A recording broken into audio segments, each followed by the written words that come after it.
د لوی مهربانه څښتن تعالی په نامه د نن خپرونې قدرمنو لیدونکو زما همدرد سلامونه او ښې چارې ومنئ. درنو لیدونکو د نن ورځې بحث مو د یوه بنسټ په نظر پوښتنې باندې راڅرخي. دا بنسټ د ډیموکراسۍ نړیوال بنسټ دی او د ثور، جوزا، سرطان او اسد په میاشتو کې نظر پوښتنه کړې ده. په 40 ولایتونو کې له 4,000 تنو ځوانانو سره خبرې کړي دي او دا نظر پوښتنه د مغه 4 میاشتو ده. په داسې حال کې چې یو څه وخت لا په دې باندې تیریږي. په دغه نظر پوښتنه کې راغلي چې 82% ځوانان د اقتصادي بد وضعیت او بیکارۍ نه سر ټکوي. 15% بیا وایي چې دولت او حکومت ورته پاملرنه نه کوي.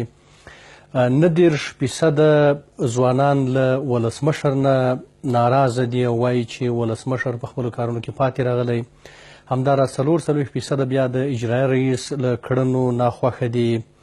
او په دې نظر پوښتنه کې دا هم ویل شوي دي که چیرته حالات کنټرول نشي او دولت دغه مسایلو توجه ونه کړي نو راتلونکی حالت به تر دې هم ډېر وخیم وي. دا په داسې حال کې ده چې په دغه نظر پوښتنه 4 میاشتې نور هم اوښتې دي او په دغه 4 میاشتو کې د افغانستان حالات تر ډېره حده پورې نور هم د ستونزو و طرف ته تللی. ناامني ډېره شوې، بیکاري ډېره شوې، اقتصادي مسایل ډېر شوي دي او نور سیاسي ګډوډیو هم اوج نیولی دی. په همدې باندې بحث کوو چې که دا حالت همداسې دوام وکړي د حکومت راتلونکي 3.5 یا 3 کلونه به څه وړ وي. راسره درانه میلمانه ښاغلی جمال ناصر اصولي د سیاسي چارو شنونکی او ښاغلی معروف قادري د کارګرو د ټولنې مشر. دواړه ستړي مشر. اصولي صاحب دغه نظر پوښتنې یو څه ارقام ما تاسو ته وویلې. دا د ثور، جوزا، سرطان او اسد د میاشتو ده. تاسو راته ویلی شئ چې څومره د دې نظر پوښتنې سره تاسو موافق یاست یا فکر کوئ چې دا واقعیت په واقعیت باندې ولاړه نظر پوښتنه ده او د افغانستان ډیری ځوانان او ډیری اوسیدونکي چې دي هغه له همدغه مسایلو نه رنځ وړي او تعداد یې هم په دومره لوړه کچه دی. تاسو څومره ورسره موافق یاست دې مسلې سره؟ د لوی بخښونکي خدای په نامه قدرمن میلمه تاسو ته او د ټلویزیون لیدونکو ته سلامونه وړاندې کوم. ګورئ زموږ هیواد یو نیم کال مخکې د ځوانانو لپاره هغه کارونه چې مهیا کړي وو که اوس ځیر شو ورته په اوسني حالت کې موږ چې عملا په همدې ټولنه کې ژوند کوو ویې ګورو نو ډېر داسې ځوانان به پیدا کړو چې دوی بیکاره شوي دي. د مثال په توګه 2 کاله مخکې 1.5 کال مخکې کوم ساختماني شرکتونو چې کار کوو، کم تجارتي شرکتونو او انجوګانو چې کار کوو، د هغې شرکتونو سره په یو نه یو ډول هغه کارګرو، انجینیرانو ټولو چې د دوی سره کار کوو په حدود د 100 نه نیولې تر 900 تر 800 تر 1000 کسانو د دوی سره په کار بوخت وو. اوس چې ګورو هغه شرکتونه نه یوازې دا چې کارګر لري، انجینیران لري، دوی خپل دفترونه وتړل او خپل کور ته لاړل، یعنې ټول بیکاره شول سره. دا د یوه موضوع. دوهمه موضوع د کال په اوایلو کې یوه سروې چې د احصایې ریاست لخوا شوې وه، خپله د افغانستان د دولت لخوا دوی ویلي وو چې په همغه وخت کې 1.8 میلیونه ځوانان هغه څوک چې کار کولی شي چې همدغه ډېر لوی رقم دی دغه بیکاره دي.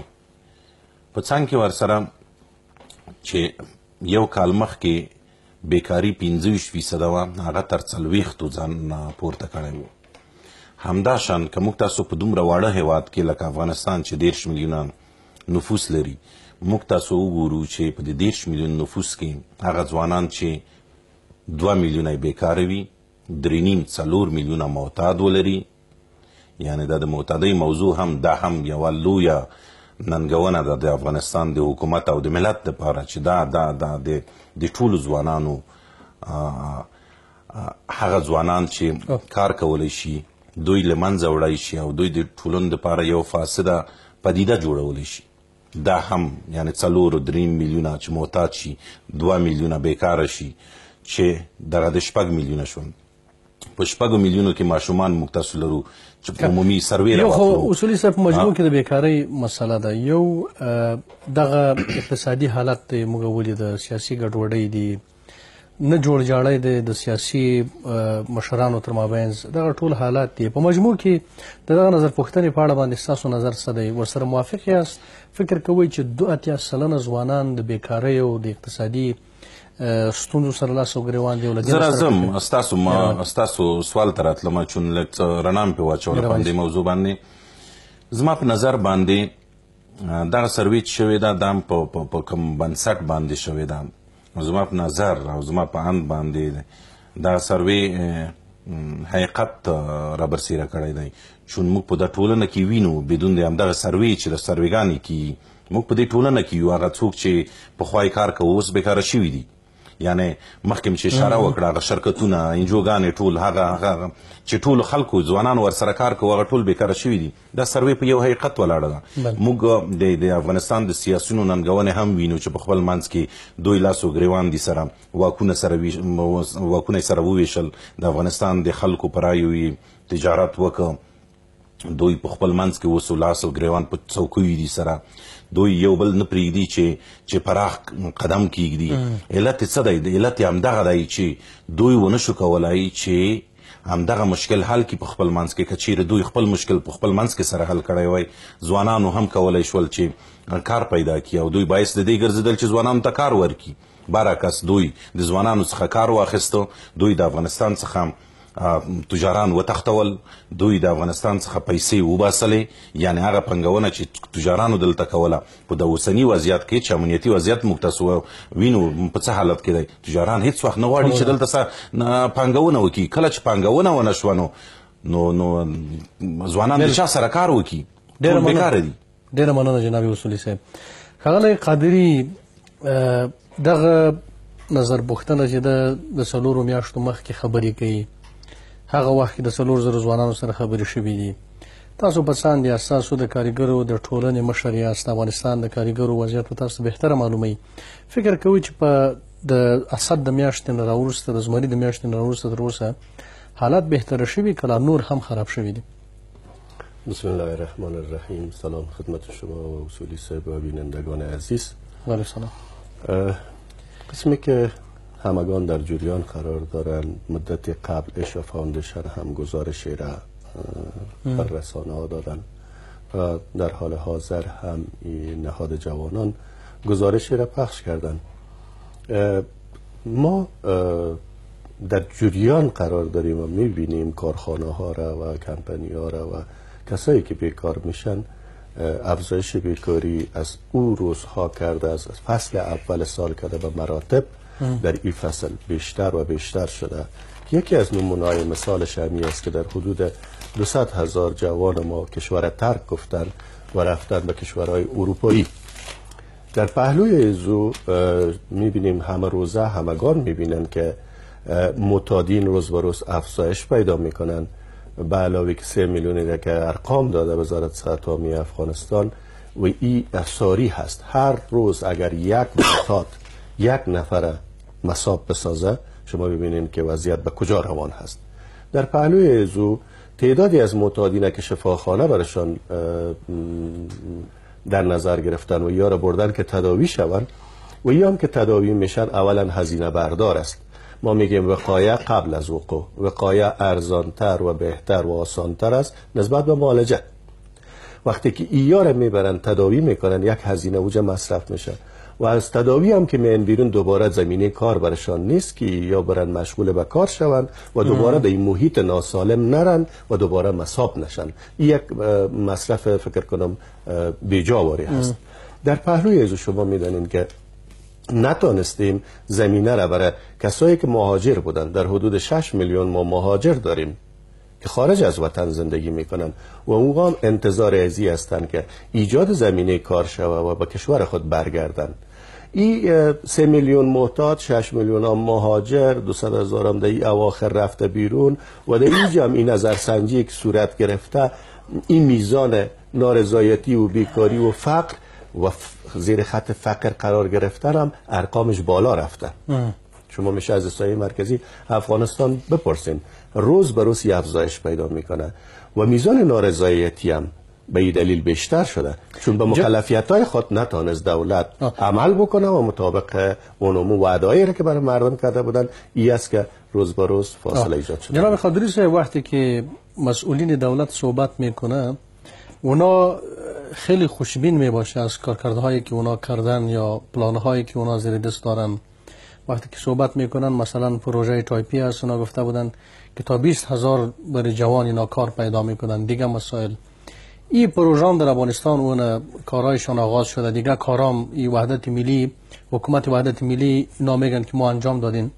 فکر میکنین که واقعا کار میکنن اینا چیزی دارن یا برای مردم دروغ میگن؟ اصلا این چیزی در پشت نیست، کار نیست و مردم امور رقم که در کمپین گفته بودن عالم مردم یعنی دروغ برشان گفته میرن. شما چی نظر دارین؟ مردم آینه تمام نمای دولت مردا هستند. شما صدای مردم هم میشنوین، شما گزارش ها را میخوانین، شما سروی ها را میبینین.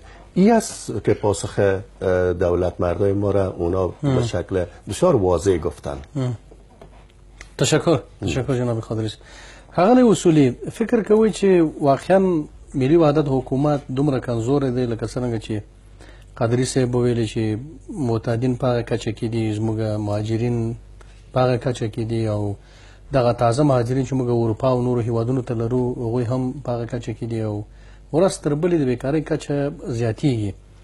فکر کوي چې واقعا د ملي وحدت حکومت په 1.5 کال کې هیڅ هم ونه کړل. دغه پروژې چې دوی پیل کړلې چې دغه په کنفرانسو کې دغه وزیر صاحبان او په خپل ولسمشر او اجرایي رئیس خبرې کوي، دا هسې د خلکو په سترګو کې خاورې اچول دي او کنه فکر کوي چې د دولت په وړاندې باندې د دې حکومت په وړاندې باندې څه منظم تبلیغات هم صورت نیسي. تبلیغات دي او نه پریدي چې د دولت دغه کارونه را منعکس شي او برجسته شي. ستاسو فکر څه دی؟ ګورئ، موږ تاسو هغه څه ته کار ویلی شو چې عمل یې موږ ووینو. تاسو د تاپي پروژه یاده کړه. د تاپي پروژه د طالبانو په وخت کې شروع شوې وه یا خبرې پرې شوې وې. د پخواني ولسمشر کرزي په وخت کې همدې پروژې ته یو څه پراختیا ورکړل شوه، کار پرې وشو، اوس یې افتتاح وشوه. دا چې حکومت وایي چې په دې پروژه کې به 40,000 یا 10,000 ځوانانو ته موږ کار پیدا کوو، دا د وخت خبره ده چې دا کله پلي کېږي او عملا په کار ولوېدل. اوس یو تخیل دی. دا تخیل په دې دی لکه موږ چې خوب وینو او ووایو چې دا خوب به کله رښتیا کېږي. عملا موږ شی نه دي لیدلي تر اوسه. عملا که موږ ځوانان په کار ولیدل چې 1000 ځوانان حد اقل په کار لګیا شول، دوی ته کار پیدا شو، موږ د حکومت منو چې حکومت خپل کار وکړ او عملا دغه دی کار پیدا کړم ځوانانو ته.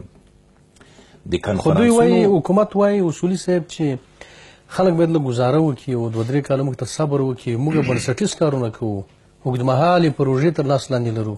دا ورسره منئ؟ ګورئ، اوږدمهاله پروژې په څه معنا؟ په هغه هېواد کې چې امنیت اصلا نشته، څوک نشي کولی چې د کابل څخه میدان وردګو ته په ارامه سفر وکړي، څوک نشي کولی چې د کابل څخه لوګر ته په ارامه فضا کې سفر وکړي، ډارېږي په لارو کې چې څوک هم کوز نه کړي. په دغسې یو ملک کې چې امنیت اصلا وجود نه لري، یوازې په ښارونو کې امنیت دی، هملته حکومت شته دی او هلته هم چې د چا درته خوښه شوه هملته ترور کوي. بنان په دې هېواد کې اوږدمهاله پروژې کله پلي کېږي؟ زموږ اقتصاد پوهان او زموږ رهبران او سیاسیون باید په دې پوه شي چې د ټولو نه مهمه مسله اول د امنیت دی. دوی حد اقل دومره کړي وایي چې د امنیت یو څه پراخ کړی وایي، تر ولسوالیو خو یې رسولی وای. په غرو کې موږ امنیت دغه د سولو په اړه باندې خبرې کوي، اسلام آباد کې خبرې شروع دي. دا هم ښه ښکار نه دی. دا هم لکه یو حماقت چې څوک وکړي بل حماقت په سر وکړي. ولې؟ حماقت په دې دی چې 14 کاله کېږي چې د پاکستان سره موږ د دروازې لاس نیولی دی او ورته وایي چې موږ ته سوله راکړه. پاکستان موږ ته سوله نه راکوي. کله چې پاکستان د هغه ورځې انګلیس ایجاد کړ او ویزیږه د نړۍ په نقشه باندې د هغه ورځې پاکستان صادق نه دی پاتې شوی. کله کېدای شي او زموږ سیاسیون د تمه ولې لري چې پاکستان دوی ته باید سوله ورکړي. دا ناممکنه یوه خبره ده. دوی سره ناست دي هلته. زه نه وایم د سولې خبرې چې په هر ځای کې وي په هر ډول وي باید وشي چې موږ سولې ته تږي یو. خو خبره دلته ده چې پاکستان افغانستان ته سوله نه ورکوي. پاکستان افغانستان ته بمونه رالیږي. پاکستان افغانستان ته باروت رالیږي. پاکستان د افغانستان څخه قلم باسي او ټوپک ورته رالیږي. بنان دا یو داسې حماقت و چې بیا هم زموږ سیاسیونو وکاو، بیا هم چې پاکستان ته ځي او هلته د سولې خبرې کوي د پاکستانیانو سره، بیا به هم دا یو ساده دوب وي او بیا به هم زموږ د سیاسیونو هغه لجوجانه او طفلانه برخورد وي. ډېره مننه اصولي صاحب. ښاغلی قادري، اوس موږ په انټرنیټ کې وینو، په اخبارو کې وینو چې دولت مختلف ارګانونو حتی ولایتونو د ولایتونو په کچه په سلګونو حتی په زرګونو پوسټونه چې دوی اعلان کړي د اعلان دپاره یې ورکړي دي. فکر نه کوئ چې دا د کار دپاره یو ښه زمینه ده او تاسو په دې اړه باندې کوم کار کړی دی، کوم څه فکر لرئ، څه نظر لرئ چې دومره ډېر بستونه د کاریګرو دپاره هم باید بالاخره کار یې پکې، د نور لوستو ځوانانو دپاره هم باید کار یې پکې، دا یو ښه فکر، یو ښه زیری نه دی، یوه ښه هیله نه ده؟ ما به اصلاح اداره موافق هستیم، اما اصلاحات اداری از طول 10 سال به این طرف یک کمیسیون به اصطلاح ایجاد شد و این اگر کارایش خوب بوده، نتیجه داده، شفاف بوده، پس هر رژیمی که میایه یک تعداد کنار میزنه و یک تعداد دیگر به جایش میاره و این است که در کارا سکتگی به وجود میاره، رکود به وجود میاره، نارضایتی را به وجود میاره. اگر یه انسان ها شایسته بودن، مطابق معیارها برابر بودن و یا مقرر کرده بودن، پس نیازی نیست که هر روز ما CBR بکنیم، هر روز ما PRR بکنیم و هر روز بیم اصلاح میکنیم اداره. این به باور ما یک سلسله نارضایتی ها را به میان آورده. خوب است که این اداره اگر اداره با اعتبار است. قادری صاحب، سوال ما این بود که در بعضی ادارات دولتی حتی در ولایات بعضی پست‌ها یعنی اعلان شده، به اعلان رفته، ما در رسانه ها میبینیم. یعنی فکر نمیکنید که یک امیدواری است برای جوانای بیکار که اونا تحصیل کردن که بیاین در این ادارات کار بکنن؟ این خو یک امیدواری است، اما در او حد نیست که این جوانای بیکار تحصیل کرده، لیسانس و ماستر، کسایی که دکترا دارن در این ادارات جذب شوند.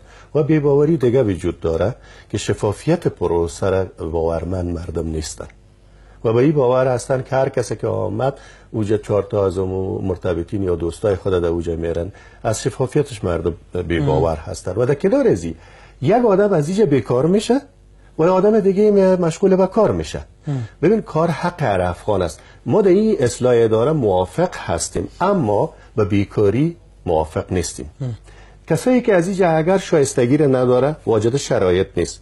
اصول امنی است که باید از این پست وقتی که کنار زده میشه باید جای دیگه برش کار ایجاد شود.